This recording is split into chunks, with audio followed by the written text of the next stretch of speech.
You got another rejection. It says, hey, it's not you, it's us. And it feels like a bad breakup, right? And then you think back to your interview and they ask you, do you have any questions for us? And you say no. And that's the reason that's not happening. You're not doing reverse interviews. Now, what are reverse interviews? At the end of the interview, you ask questions. We all know you have to. And if you're not, you're missing out. But what are reverse interviews? Reverse interviews are you asking sticky questions. So imagine this. If you could describe your company culture in 2 words, what would they be?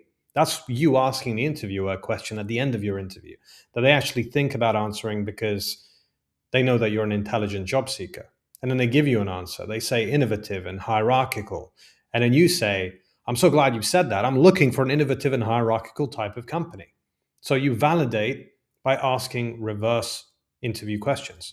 Reverse interview questions are the best way that you can actually take advantage of an interview without you even kind of answering questions extremely well. You can answer questions to a degree, to a good level, sure, but answering them and then being able to stick out in the mind of that interviewer is arguably a better skill.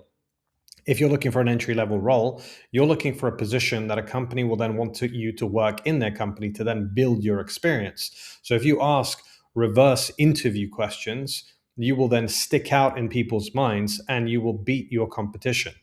Look, for every interview you go to, there's probably 10 other people, probably a little bit less, but in some cases 10. And they're all answering questions correctly, right?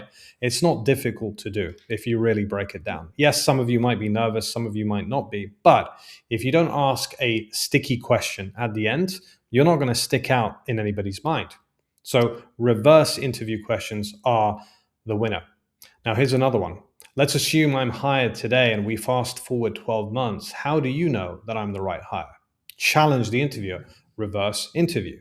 Now, they will answer that question in a genuinely intelligent way back. They'll say, well, we would expect you to do this by 3 months, that by 6 months, that by 12 months. And then you reverse interview again to say, I'm so glad you've said that. You validate to what they say. You stick out in their mind. You stick out from the crowd. Other people might say, well, what's the day to day like? Or have you seen enough to make a decision?